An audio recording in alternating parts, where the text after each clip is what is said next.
everybody, it's Jasmine, and today I have my foundation routine for you guys. This is a foundation routine geared towards those girls who don't want a cakey foundation, or boys.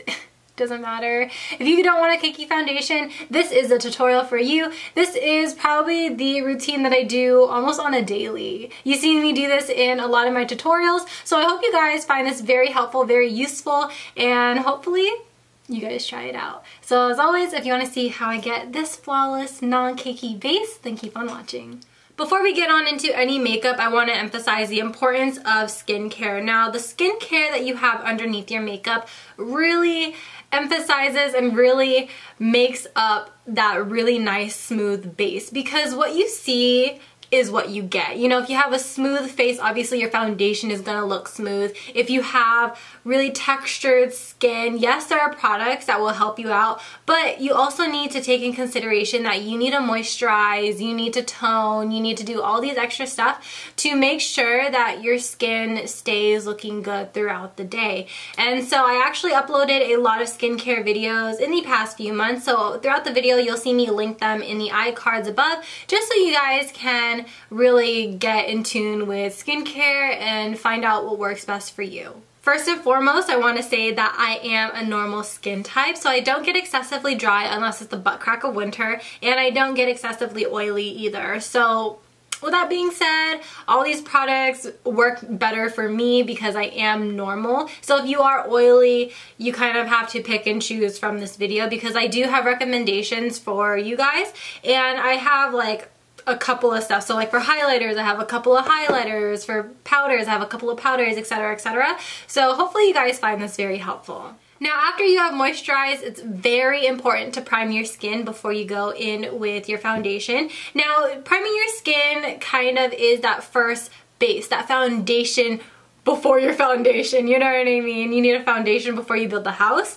And so here I have 3 primers with me. I have the Fenty Beauty Pro Filtr Primer, the Touch in Sol No Poreblem Primer, as well as the e.l.f. Poreless Primer. Since I am normal, I still love to hydrate my skin. That's probably my favorite part in my skincare routine, is to really get that moisture into my skin, because it makes my skin just look very bouncy, smooth, and it stays like that throughout the day. So that's why I really like the Fenty one. My go-to primer by far is the Touch in Sol No Poreblem Primer, because I do have pores on my cheeks as well as my nose. So I really like this primer to really fill in those pores and make it look like I have a seamless and smooth canvas. And if you're on a budget, definitely check out the e.l.f. one. It's only $6 and it's worth a shot. You know, it's definitely not a dupe for the Touch in Sol No Poreblem Primer, but it is as comparable to the Benefit Porefessional.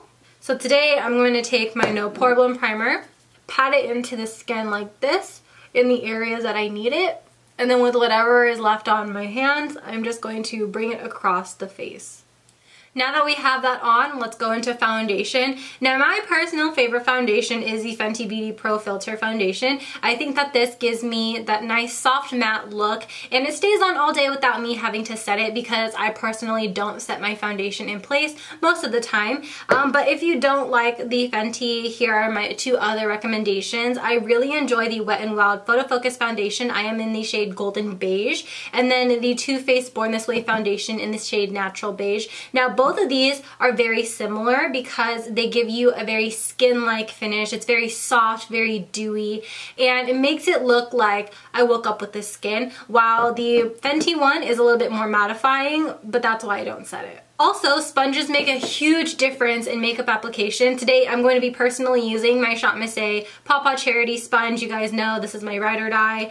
And then I have 2 other sponges. I have the Fenty sponge, and then I also have the Japanese sponge. Now, the similarity between all these sponges is that they all have this really nice smooth texture. And so when you immerse them in water, they get big, but they don't look porous. And when your sponge is very porous and it's ripped, you get that texture on your skin. So having sponges that don't have that porous, hard texture really translates on the skin. I'm just gonna spread 2 pumps across my face, and I actually am in the shade 290 in the Fenty foundation. So I've been on Instagram a lot. I mean, when am I not? But I've been watching a lot of Instagram videos of girls who apply their foundation with a sponge, and they swipe their foundation with the sponge instead of tapping it in. Now, the purpose of the sponge is to tap it into the skin and really get in there to look very skin-like. If you swipe it, you're kind of like, how do I want to say it? You're kind of like moving it around your face, not letting it get into the skin. And so in a sense, that kind of makes it look a little cakey. Now I do have some dark spots on my cheek here, so I'm going to go in with just a little bit more foundation. I'm going to take foundation as opposed to concealer because I want it to match my skin and I don't want it to be lighter or anything like that. And then I'm going to go in with a little bit more coverage here, here, and my nose. Less is always more with foundation. I feel like it's best to just use like 2 pumps first, and then if you need more, you can always just go in with more. Don't just go ahead and keep pumping it out, you know? That's just so wasteful, and you don't need that much in reality. I personally really love concealers because I feel like they can make or break the look, because concealers are the things that if they're too thick, you'll look cakey as hell. Sometimes if they're too light, you'll look really weird. But I mean, once you find the right concealers and the right formula, then everything's good. So here I have 3 of my favorite concealers. I have the Tarte Shape Tape in the shade Light Medium, ColourPop No Filter Concealer in Light 18, as well as the Born This Way Concealer by Too Faced in the shade Medium Nude. Now, these are all super good. I think the one that stands out to me the most is the Tarte Shape Tape because I don't have to set it. The other 2, I have to go in with a very light powder or else they will crease. The ColourPop and Too Faced concealers are for the girls who really love that natural finish to the skin. I'm going to use my Tarte Shape Tape because I am literally scraping the sides of it. So I kind of want to just get it over with. And so I'm going to apply it to the under eye area. Tarte Shape Tape, you don't need a lot, but I go ham anyways. I'm going to take some on my chin, my nose, and just a little bit on the forehead. We're going to go in with that same Shot Missy sponge and really get up in that lash line. Oh, and while I'm here, I always want to mention that lightweight concealers are probably the best route to go towards when you are picking a concealer, because the heavier and thicker the concealer, the more cakey it will look. So for example, almost like the IT Cosmetics Bye Bye Under Eye Concealer, that one is pretty thick, and I feel like on me, sometimes it just looks a little too cakey. Alright, so far, this is what my skin looks like.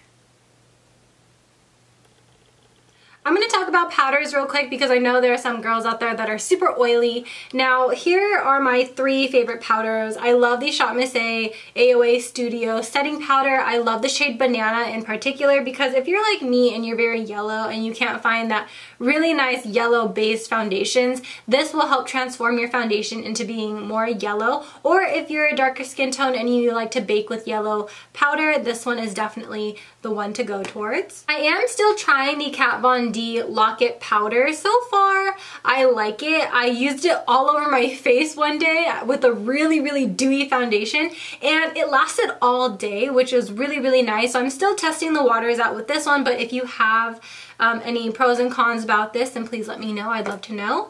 And then this one, it's actually my RCMA No Color Powder. I just put it in my Coty Airspun Translucent Powder. The Coty Airspun is amazing. It does have a really heavy fragrance though, so if you're very sensitive to fragrances, that could be a drawback. And then the RCMA No Color Powder is a white powder, and if you dust it off all the way, it will be completely translucent, but if you don't, then you have a white cast on your face. Since I am still testing out the Kat Von D powder, I think that's what I'm going to use today. I'm going to take my sponge because we're going to be pressing it into the skin and we want it to look as skin-like as possible. So here I am just taking the powder on the tip of my sponge. And then what I like to do is I like to look up in a mirror, pat out the concealer just a little bit, and then get right in the area that you crease. And then just keep pressing it in Just press, press, press, press, press. You can bake if you want, but I find that whenever I do bake, I look just a little too powdery for my liking. So whenever I just press it into the skin, it looks a little bit more natural and a little bit more skin-like. Another place that I crease in is my smile lines because I love to smile and I love to laugh. And so I would just like to pat it in there. To be honest, I love all bronzers. Bronzers are my favorite. I hit pan on those the quickest in my makeup collection. Bronzers, top notch. Now the ones that I just brought into my filming room for the ease of it is my Bahama Mama by The Balm, as well as my e.l.f. bronze palette in the shade Bronze Beauty. This one is my brand new one, yeah. So this one is $6, so definitely within the price range for a lot of you guys. And then the Bahama Mama is like around $30, but I got it on sale, so it's fine. For bronzers, I really love the Shop Miss A foaming brushes for this because they are so soft and they have lasted on me. I washed these about like 10 times already and no shedding. The bristles are not like being condensed or they're not being too fluffed out. It's still the same brush. And so that's what I really like about it. So I'm going to take the e.l.f. one first. e.l.f. bronzer. I like to mix all of them. No real preference. And then I like to start at the cheekbone here. So as you guys can probably tell, I did not set my entire face with powder. Now the only time I'm using powder is when I set my under eyes, my smile lines, and then go in with the bronzer. And so with that being said, the less powder you use, the less cakey you will look. I'm going to deepen this up just a teensy bit with Bahama Mama. It's just a little darker. I'm going to go in. I don't know about you, but I love a buttery highlight. I think those give the best skin-like finish and they don't emphasize texture. So my favorites, they're all in my hand. I love the Fenty Beauty Mean Money and Hustler Baby. This is amazing if you're willing to splurge. I like the Wet n Wild Mega Glow highlight in the shade Golden Flower Crown. This is an amazing drugstore highlighter. If you are a medium skin tone with a very warm undertone, this one is beautiful. And I also really thoroughly enjoy the new Real Her highlights. I've been using these non-stop and they all look so good. All the colors look so good on me and that's very surprising because it's like one light, medium, and then dark shade. But I personally really like the Spotlight is on Me. This one is the middle shade and it just looks really nice and golden. I'm going to compare it with the Wet n Wild one. So yeah, Wet n Wild is just a little bit more golden, a little bit more warm, but they just look so good on the skin. I think today I'm going to go in with my Wet n Wild one because I haven't used it in quite some time now. I'm just going to take my Sigma F03. The trick that I like to do with my highlights, I like to smile.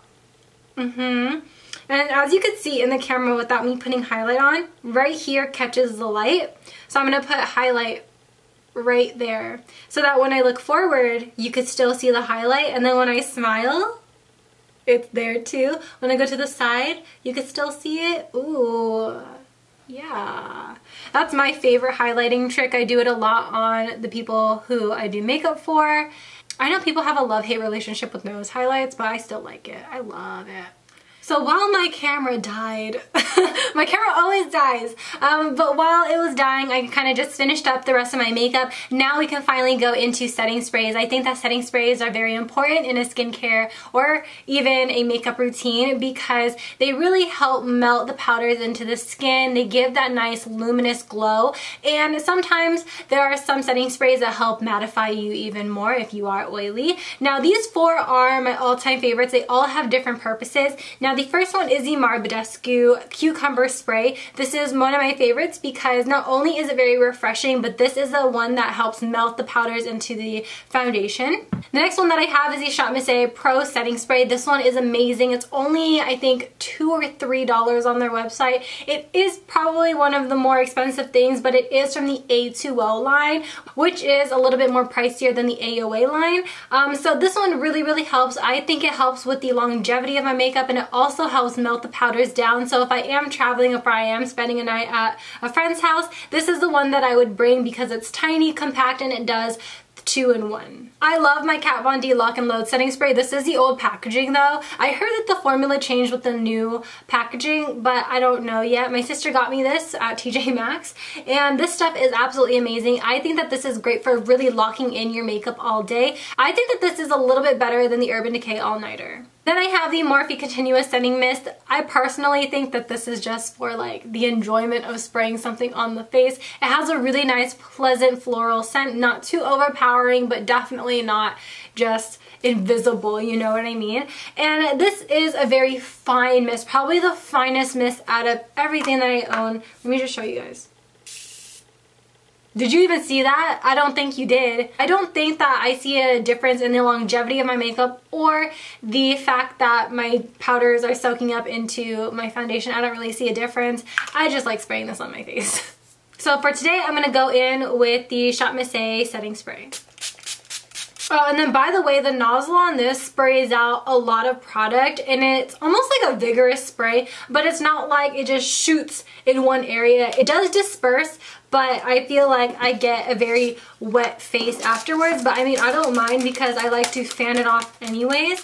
And then when you fan it off, I think that it gives you more of a difference rather than just letting it air dry. For some weird reason, I feel like your skin just looks a lot more smooth and dewy.